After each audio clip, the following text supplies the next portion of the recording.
One's a little bit better. We've got 10 people on already. 5 minutes to go.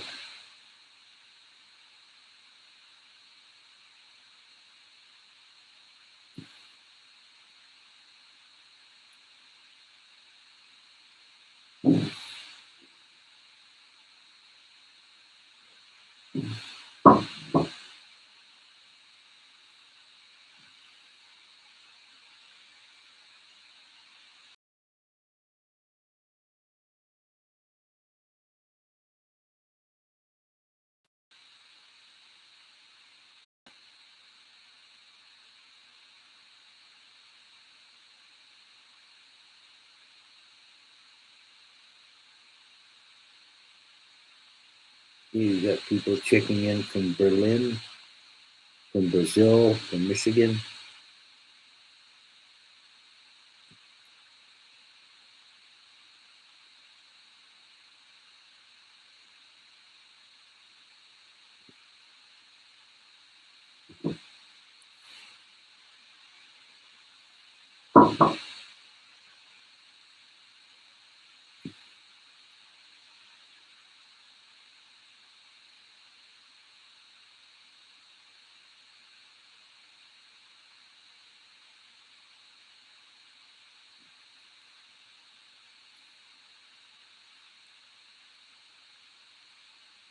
Okay, greetings everyone. We've got another couple of minutes.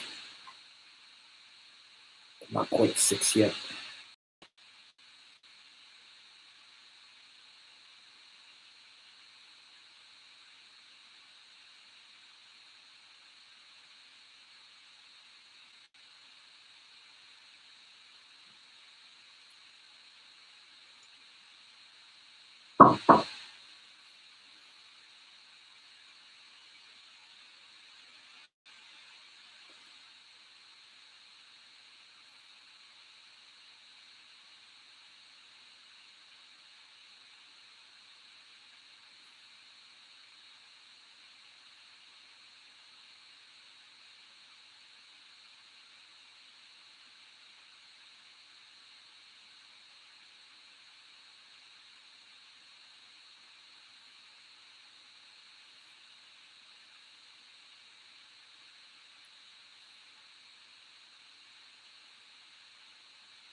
Yeah, that is a very good, very interesting text.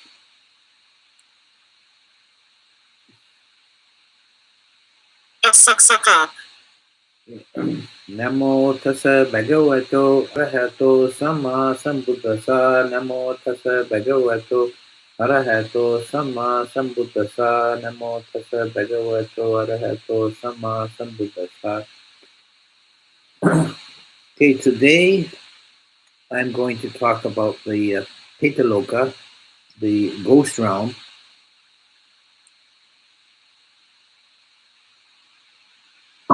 This is one I found people tend to be very interested in. The Petas, or it's often translated ghosts or hungry ghosts. And in Sanskrit is preta, and the principal sources are the stories attached to the Petawatu, the tales of the departed. There is a few other scattered references here and there. One thing to know at the outset of the discussion regarding sources is that the Peta material is almost entirely from the commentaries. It is mentioned in the suttas, but seldom, and usually without much detail.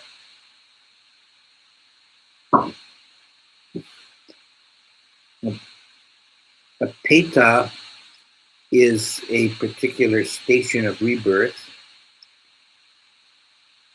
and it's considered an unhappy rebirth, an unhappy realm, because there's a great deal of suffering there, mostly in terms of unfulfilled desire, which manifests as hunger and thirst. It's often very difficult for Petas to get sufficient nourishment. There's a motif that is seen in Buddhist art of an image of a Peta is often depicted as having a large belly and a very narrow neck or a tiny mouth, meaning that they're symbolizing that their hunger is such that they can't satisfy it. Oddly, this particular physical description only occurs in one place in the Pali that I found, and it's actually referring not to a Peta at all, but to a lower grade of Asura.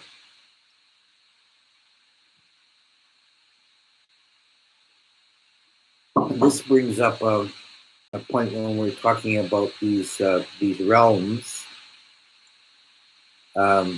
in general, that the classification system and the various categories is actually quite flexible.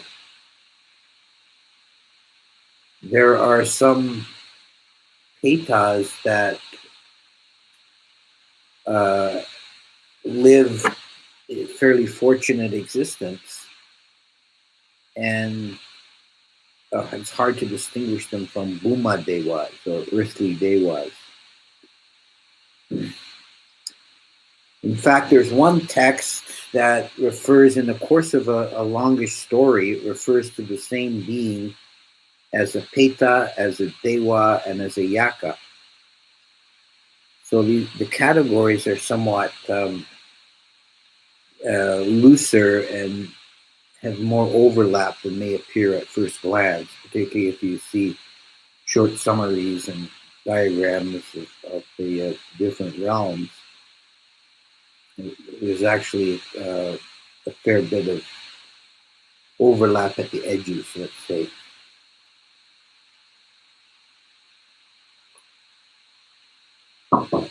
Petas often are reborn into that realm due to greediness or stinginess. That this is, in many of the stories, this is the principal failing that causes them to be reborn into the Peta realm. And the best way to think of a Peta as a kind of incomplete rebirth process. If someone dies from the human realm with a lot of craving and unfulfilled desires and attachment, they can come back as a Peta and exist as a kind of a shadow of their former self. They're unable to let go, so they're unable to go through the death rebirth process completely. And they're stuck in this kind of halfway house of the Peta realm, where they have human-like desires but are unable to fulfill them. So they have a great experience of suffering on that account.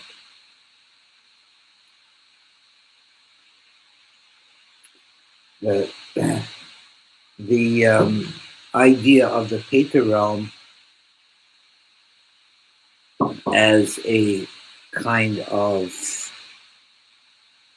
fragmented or incomplete existence, a shadow of the human realm, it can be supported by one sutta that It's in the Jima Nikaya that talks about the different realms of rebirth using metaphors. And it says there's a man who's uh, at the end of a long journey. He's tired and hot and thirsty. And if he comes across a nice shady tree with soft grass to sit under, that's like a human birth. But if he comes across a tree that has only a patchy shade, it's lost most of its leaves, and the ground is dry and hard and lumpy, and this is the only place to rest, this is like the Peta realm.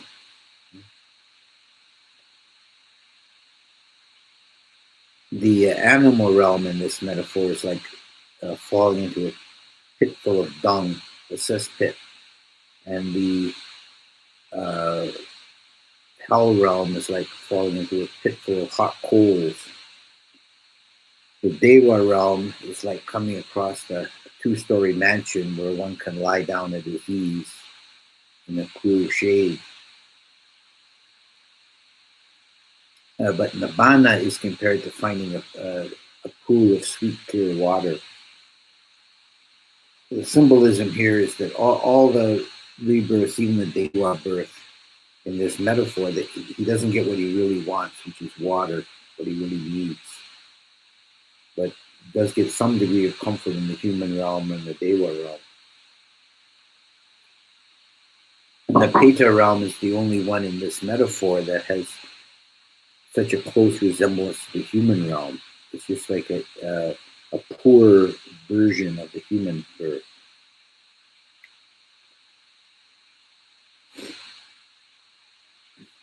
The time spent in the Peta realm varies greatly. One can be in the Peta realm very briefly, and I gather that many places in Asia, in Buddhist countries like Thailand, there's a general belief that most people will become a ghost for a short time before moving on. But one could also spend a very long time in the ghost realm if their karma is such. There's one story about persons who became ghosts at the time of Kassapa Buddha and remained so all the way through to the time of Gautama Buddha, which is many thousands of years.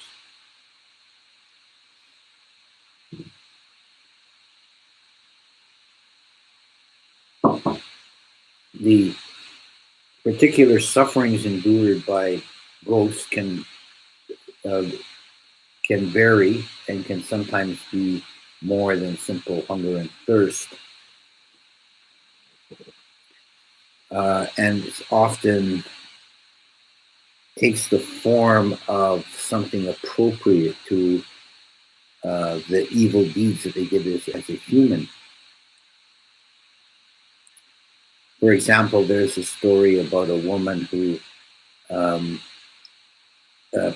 procured an abortion, and as a result of that killing, she was reborn as a Peta, and every morning she would give birth, and then she would feel an overwhelming desire to kill and eat the baby, and this was repeated daily.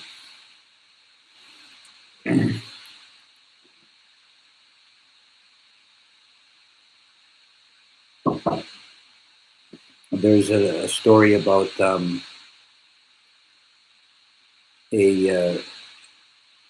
traveler who encountered a Peta, and it was two Petas. They were brothers, and their mouths were full of blood constantly. And he asked them how they became in this state, and they said that in our life we cursed our mother when she gave alms to the bhikkhus. We said, "You're wasting our substance." May that food turn to blood in their mouths. So they were then reborn as us Petas with bloody mouths.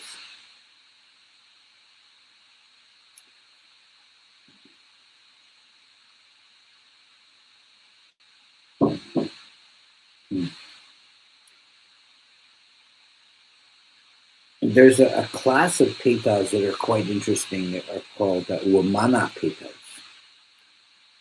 These are uh, beings who suffer the miseries of a Peta for part of the time, sometimes for, say, the waxing moon period, and then in the waning moon period, they'll um, enjoy Dewa-like bliss, or sometimes it's like by day and by night. Happens to people who have made good karma generally, but have done some evil deeds. So they have mixed karma when they are reborn. One story about the Wamana Peti, and Peti is the feminine form. A female Peta is a Peti. This was concerning a woman who, together with a company of her friends, all respectable women, would travel around from monastery to monastery making offerings. And this is sort of their thing. And on one of these journeys, at the guest hostel, she was approached by a young man who seduced her, and she was a married woman, and she had sex with this fellow, and then the word got back to her husband. Somebody spread the gossip, and her husband accused her, and she denied it and said, "I would never do such a thing, and if I'm lying, may I be torn up by a black dog." And you can ask my friends; they'll tell you the same. And all her friends lied for her and said no, she didn't do anything, although they knew she did. So when she died, she was reborn as in a Dewa palace by a lake, an earthly Dewa. And her friends were reborn as her slaves, and she enjoyed heavenly bliss every day. But when the sun went down, she felt compelled to go outside and stand by the pool. And when she was standing by the pool, a black dog would come and tear her to pieces and leave her bones floating in the pool. And before dawn, the bones would reassemble and become clothed in flesh again, and she would return to the palace and spend the day in heavenly bliss. So she had this mixed karma by day and by night, and this is a Wamana Peta.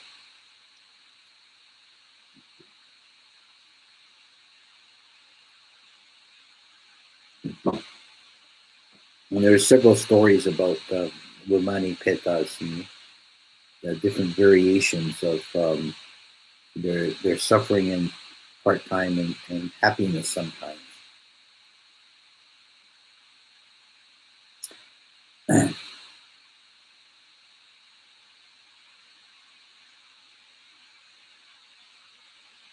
There's a set of suttas in the Samyutta Nikaya where Moggallana encounters Petas. And it follows a pattern. The suttas are very repetitive in a way. The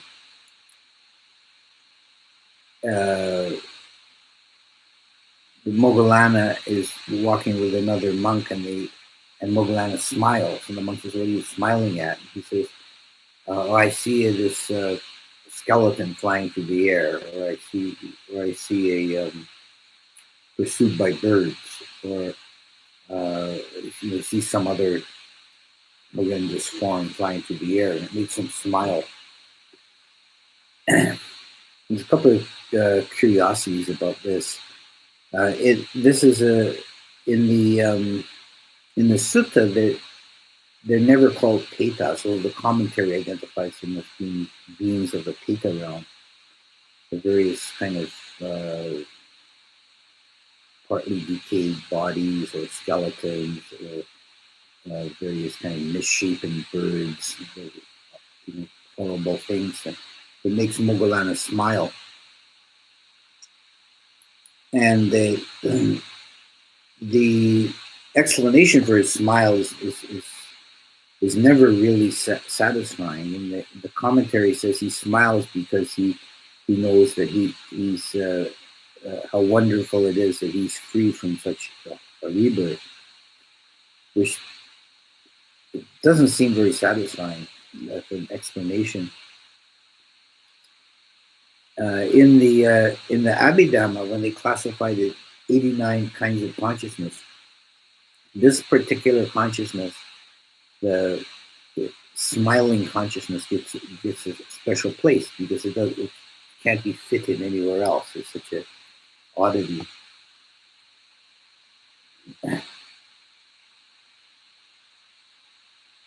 One of these apparitions that Moggallana saw was a man standing up to his neck in dung and filth. And Moggallana asks him, how did you come to this difficult birth? And he says, when I was a human, I was friendly and a supporter of an evil-minded monk who broke all the rules, and I cursed the good monks. And Moggallana says, well, what happened to the evil-minded monk? And he says, I'm standing on his shoulders.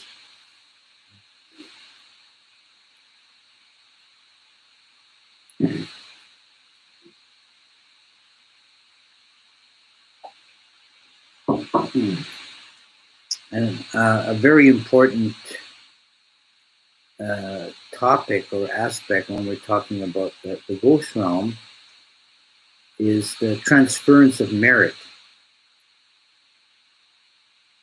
The common practice to in Buddhist societies to make merit for your departed relatives. So you make an offering and you make it a mental aspiration. May the merit of this go to my departed grandmother or to my departed relatives in general. And the origin story of this is another tale from the Pekawatu. It concerns King Bimbisara making an offering, a food offering to a sangha of monks, and the Petas that were all his relatives from the previous lifetime. These are the ones, by the way, that remained as Petas from Kasapa's time to Gautama's time. They gathered around in anticipation that he would share the merit and they would benefit from it. But this was not to be. Bimbisara didn't know about it, and he just offered the food to the monks. And then that night, the whole palace was filled with eerie sounds and moaning and screaming and rattling and every sort of thumping and terrifying sounds all night long. And Bimbisara asked the Buddha about it the next time he had an opportunity, and the Buddha said, you've upset the Petas because they were expecting you to share the merit and you did not.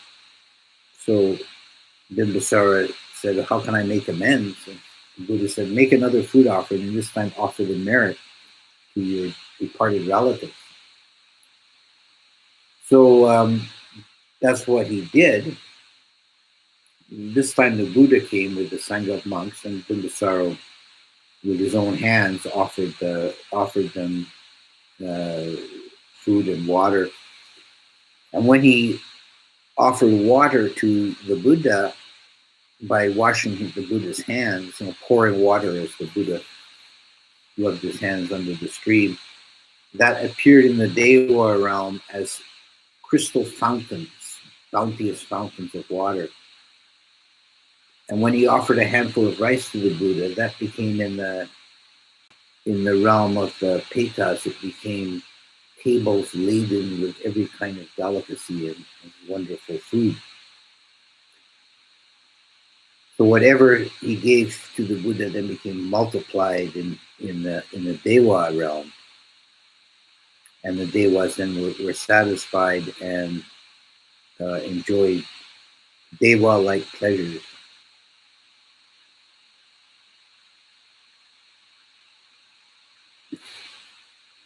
Now this transference of merit has a very definite pedigree. It goes back at least to that story, which is quite an old one, but it's always been a bit problematic in the theoretical level, because it's clear in the theory of karma that you make your own karma.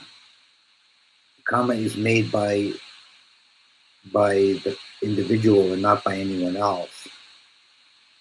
As Yama says to the dead souls that he takes into hell, he says, "You made the karma yourself. It was not made by mother or father or king or Dewa or Mara. It's made by you alone."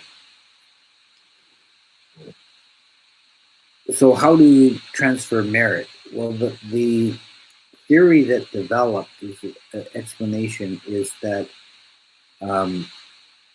three things are required for this for transfers of merit to be effective. First, the being receiving the merit must be a peta. No other class of being can receive transferred merit. Secondly, the person making the offering has to make a clear mental resolution. May this be, the merit of this be from my departed ones. And thirdly, and most importantly, and what reconciles the theoretical problem, is that the peta has to understand that and rejoice in it. This is called anumodana, the rejoicing of the peta. And the act of rejoicing in a meritorious act is itself good karma and good merit. And it's about the only way available for a peta to make merit is to rejoice in the merit making of others. So he receives the merit indirectly, and it manifests immediately as karma in his realm.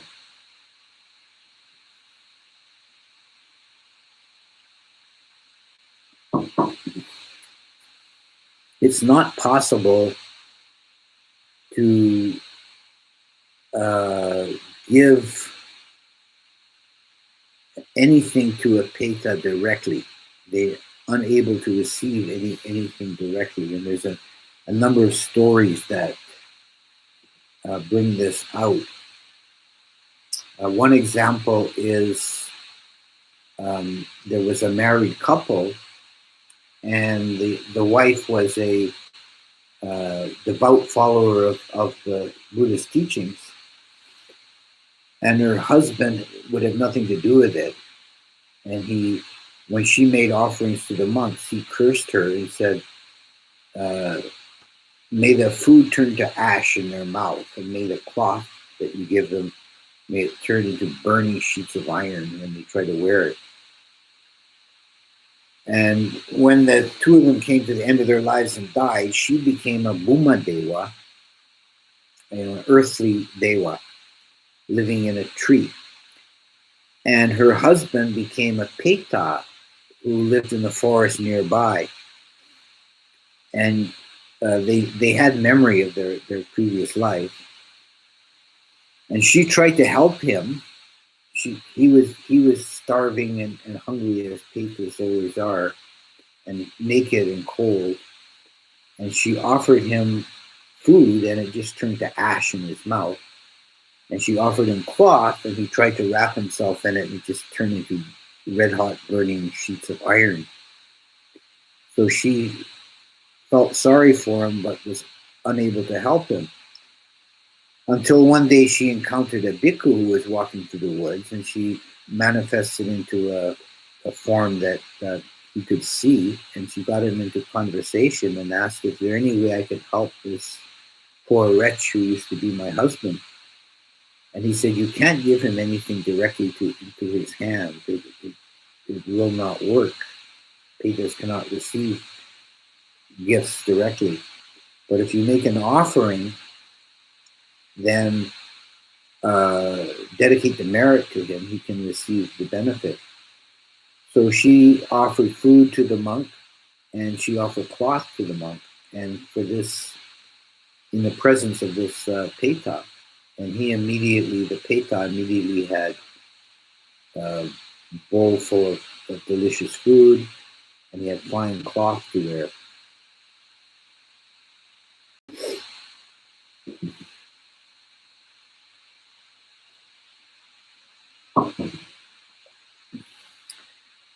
Now, this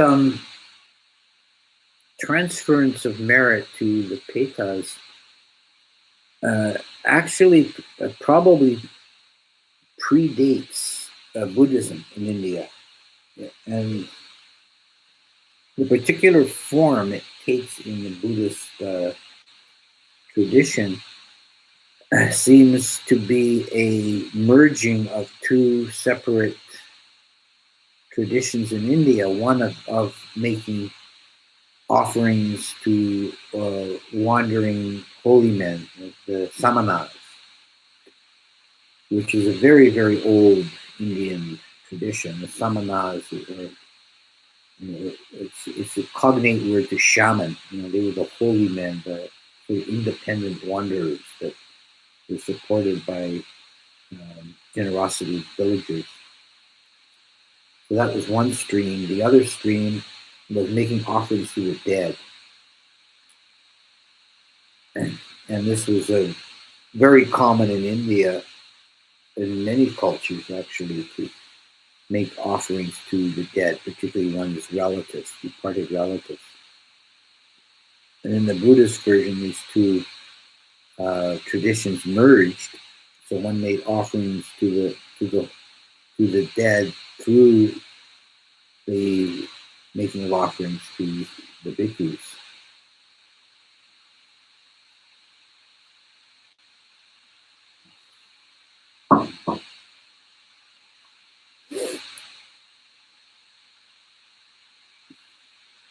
So that's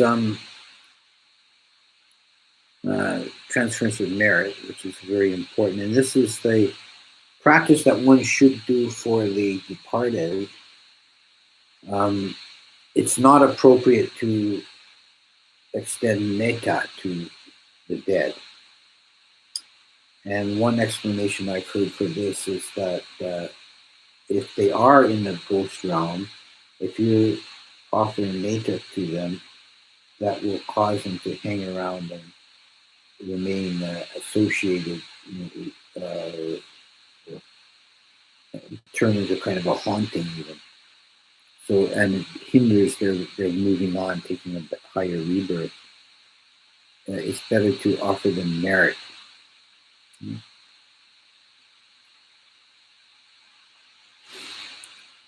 Another thing about Petas is that they often are confused.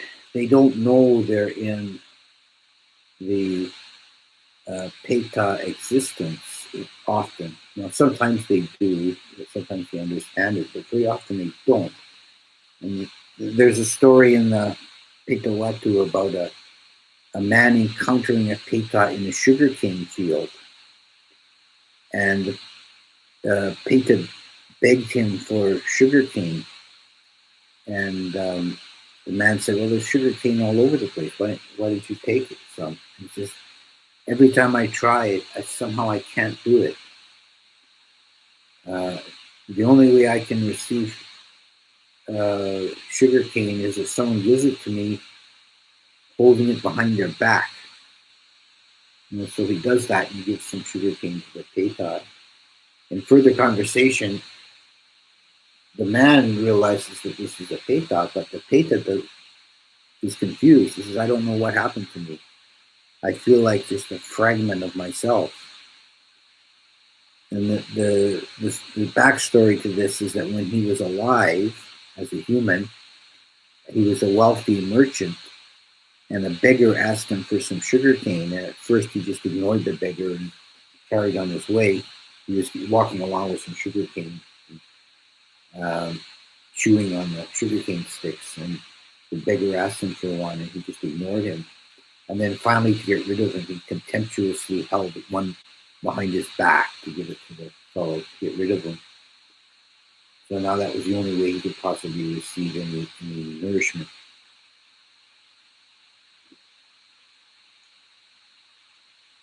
Yeah.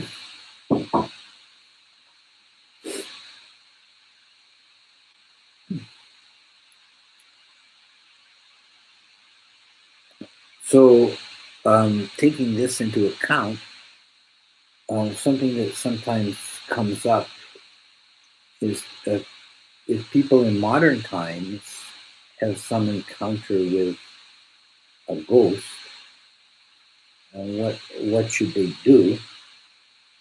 And the most compassionate thing to do is to advise them or urge them to stop hanging on to this existence and to try and seek a better rebirth. And to tell them you're a Peta, you're dead, you're a ghost. Because they may not know it. They're in a state of confusion. And they need sometimes to be made aware of that fact.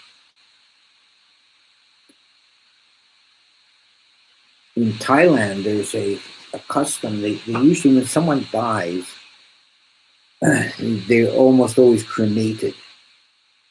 But if someone dies suddenly, particularly by violence, then often instead of cremating them, they'll bury them. And the thinking behind this is if someone dies very suddenly, they may become a confused Peta. They may not realize they're dead, and they wander around wondering why they're suffering so much. And if their body is cremated, then they have no link to their former self, their human existence. But if their body is buried, they'll be drawn to it, and they'll find their grave, and they'll realize, "Oh, I'm dead," and that will allow them to carry on, take a different rebirth.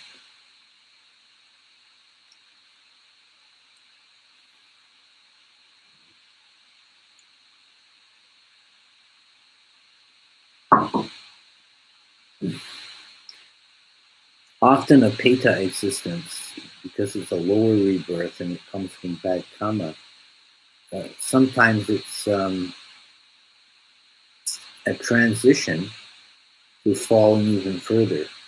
This comes up in several of the stories that someone becomes a Peta for a while, and then after that they fall into hell, in Naraya. Or someone arises, they've finished their time in Naraya, but before they take a human birth, they spend a period of time as a Peta. So it's like a halfway house, a transition, either coming up or going down. It's not always the case, but it does occur in several of the episodes.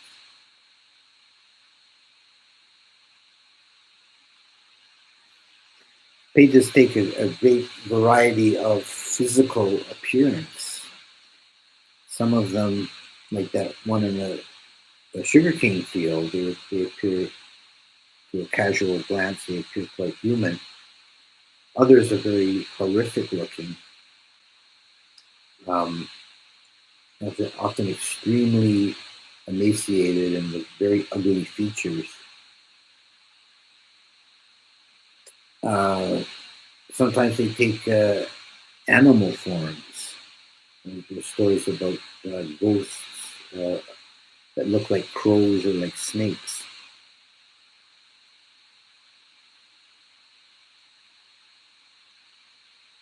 They're usually very skinny, they're emaciated because they can't get enough nourishment. And their form is so fragile that the only way they can lie down is on their back. They can't lie down on their side.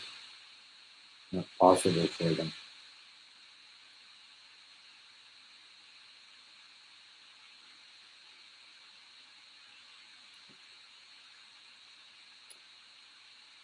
They generally can't hurt anyone. They're actually quite weak and helpless. As a general rule, they can at most they can cause fear and trembling because of their gruesome appearance. But there is one mention of a Peta with poisonous breath that could attack people with that. But generally, they're quite pathetic, wretched sort of things that don't have any ability to affect the world at all. They're only just barely in the world.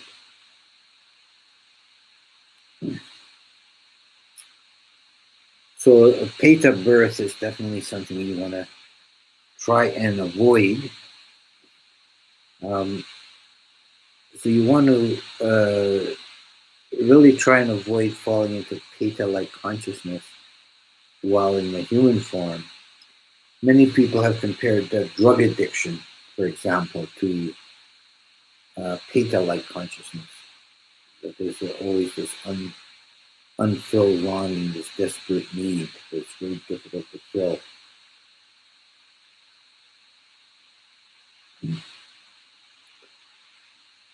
And anyone who lives, in a way where they're uh, kind of incomplete, and they feel uh, they're powerless and pathetic and incomplete and full of desire that they can't fulfill. They're experiencing kind of Peta-like consciousness while in the human form. You know?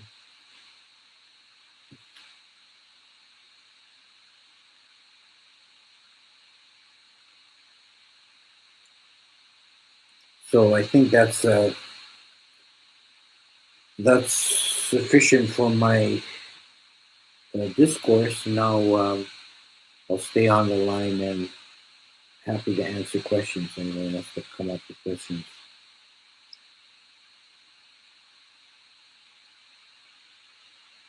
May I share a video about a ghost asking for help from a Buddhist monk? Yeah, you can put the link up here. That might be interesting to people.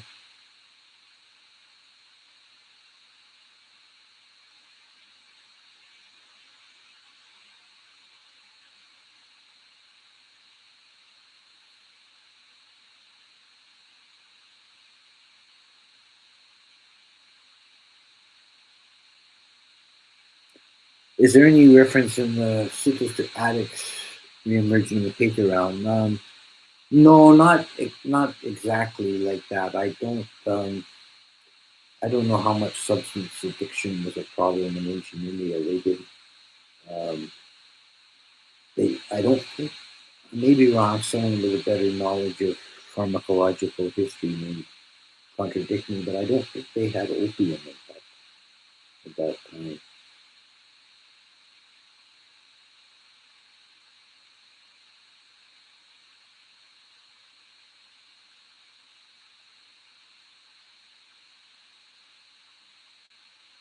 I don't see any reference to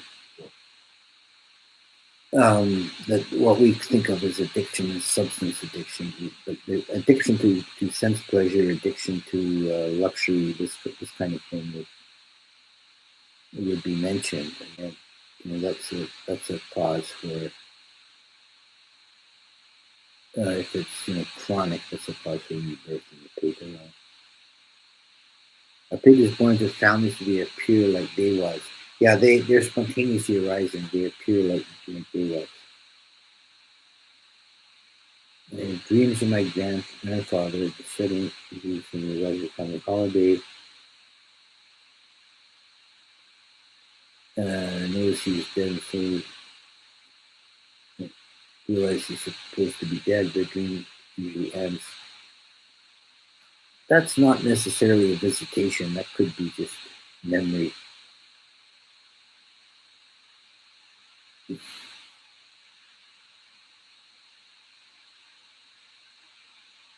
It is in Burmese language.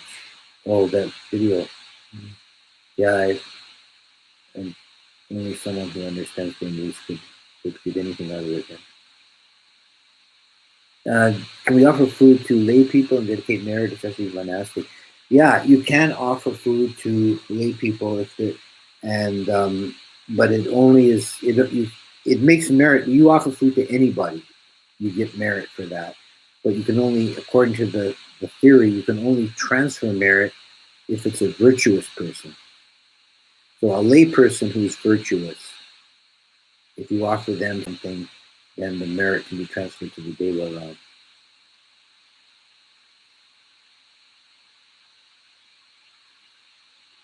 Many Asian people know to fear ghosts. So we can tell you what would explain the fear. Yeah, that's actually a good question. That's I think there's a couple of reasons. One is there's just the kind of creepiness factor that people generally react with fear if they encounter a Peta, just because they're so hideous. But also I know from Thailand, where I spent some time, I know that there's generally a belief that Petas cause sickness. That there's various diseases that they blame on Petas, and that's not really from the original Buddhist sources. That's a kind of a tradition or a folk belief. Do they have forms similar to human? Do they have faculty to perceive and reflect? Yeah, they have a variety of physical forms, appearances. The most common is to appear as a very wretched-looking human, like very, very thin and with a kind of distorted features, but basically human-looking. And they do have some faculty to perceive and reflect, although they are prone to confusion more so than humans.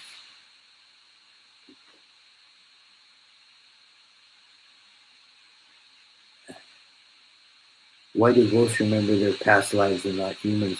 This is a general characteristic of beings who are spontaneously reborn, and I think it's because if you're born like humans are called womb born, they go through a birthing process. The the process between death and rebirth is very traumatic, and it kind of wipes out the memories. Become while you're in the womb, you don't hold the memory of the memory of the past life fades, and the birth process itself, the emergence from the womb, is traumatic. Whereas you're spontaneously reborn, there isn't that break. They were doing it in a way to feed hungry ghosts. Yeah, this is something that's found in Dama River is asking about uh, Chinese couple that she knew who would feed the hungry goats. This is something that's very common in um, uh, Mahayana, and also even there's kind of version of it in Theravada where people make offerings to the spirits. You see in Thailand, in front of people's houses, there'll be a little, looks like a little dollhouse on a pole. These are spirit houses that spirits reside in, and people will offer them little bits of rice and things. Is it a skillful activity? I don't think it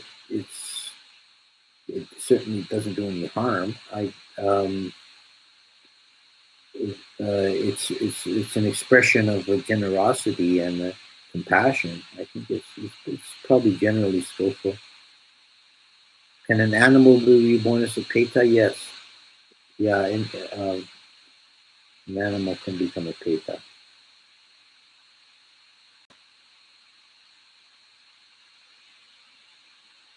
Uh, we can't share merit to lower realm like animals. You can't, no, but animals, you can directly give them food. You can practice generosity towards animals. Is mindfulness and meditation meritorious good karma? Yes, definitely. So I can't share merit with my hedgehog, so you can gain a better rebirth. No, you might try chanting for him. So maybe he'll recognize some sign like that frog in the Dewa. When a Peta makes merit or rejoicing, another Peta receiving transfer of merit. Oh, that's a real technical question. Um, I would say probably yes. Just the act of rejoicing is itself is meritorious. Rejoicing in a good deed is itself meritorious. There's good karma. Even if for a human being, if you see or hear of someone doing something very generous and it makes you happy and you rejoice in it, and you have some small share of good karma from that.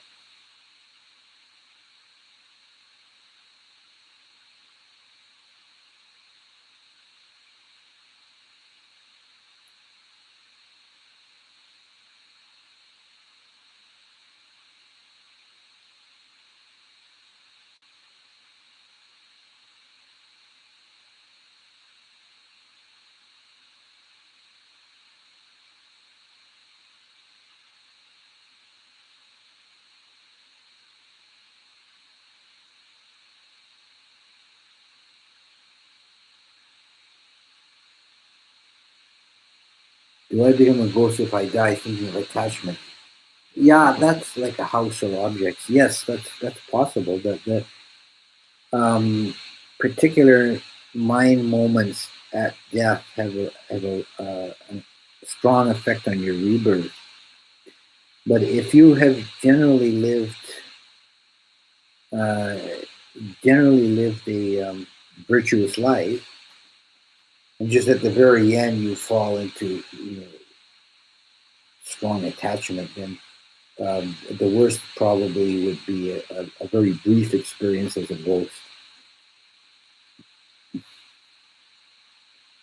Are you doing the Hell Realms next video? Yeah, I was planning to, unless something comes up that I feel I want to talk about more. I was going to do the realms in sort of order. What happens if merit and cultural background collide? What I mean is, what is accepted here is not accepted there. Is it still merit? Um, I, I don't think it really has much to do with cultural definitions. It's meritorious. An act is meritorious if it reduces suffering, and it's demeritorious if it increases suffering.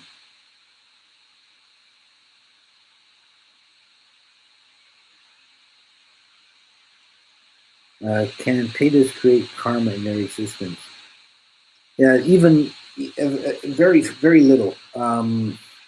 They're they do have some flexibility of action, but not so much because they're generally powerless. There's not much they can do.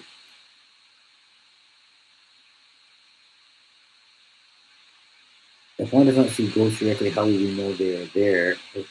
Um, well, you don't. If you a lot, I think it's a very common. We talk about all these different realms. I think the one that's been most commonly seen by humans is the ghost realm, and that's completely cross cultural. It's in every culture there's ghost stories and people that have seen ghosts. Um, but it either happens or it doesn't. And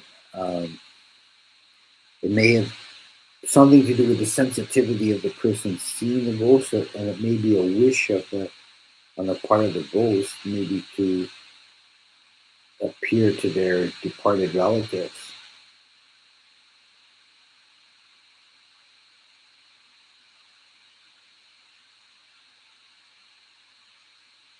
Oh, that's interesting. Yeah, it's too bad there's not English subtitles for that video.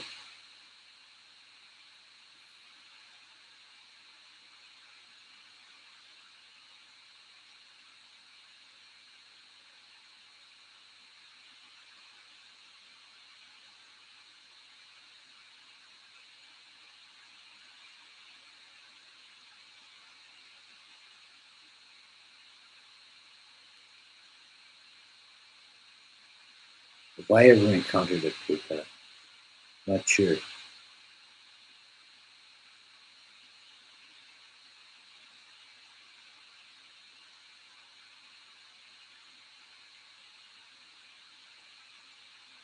Um, do I know of any monk or other meditators who have developed the divine eye and be able to see other realms? Um, I've certainly heard secondhand accounts often of people who had an advanced ability. Not always monks either. There's some ability to see into other realms.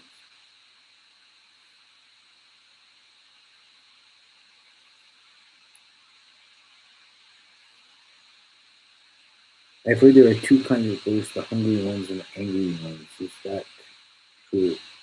Um,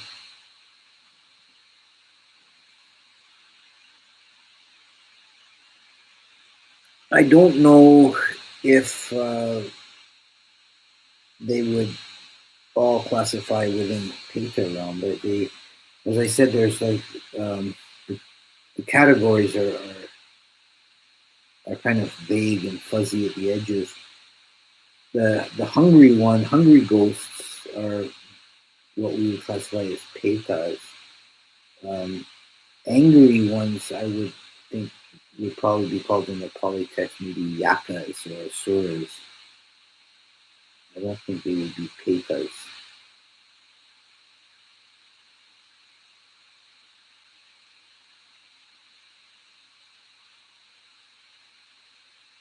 Uh, is there any specific ritual or activity I can do? Um, it's very simple. You just do some act of generosity or kindness, and make the wish, which you can speak aloud or just in your mind. Make the aspiration. May the merit of this deed go to my departed loved one. Is it true that only people with bad karma can see ghosts? No, I don't think that's true at all.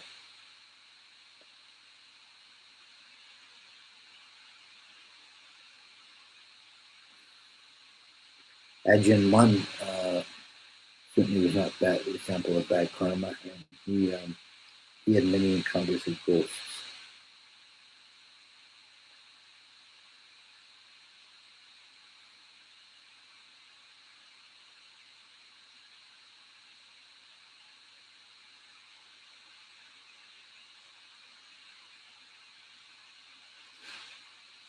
Okay, I think maybe that's sufficient for today. And yeah, I am planning to do the Hell rounds next week.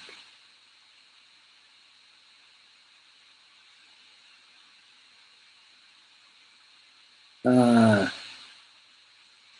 I would. I read the 7 rounds of descriptions of states of mind. I would say the states of mind are imitations of the 7 rounds. Okay.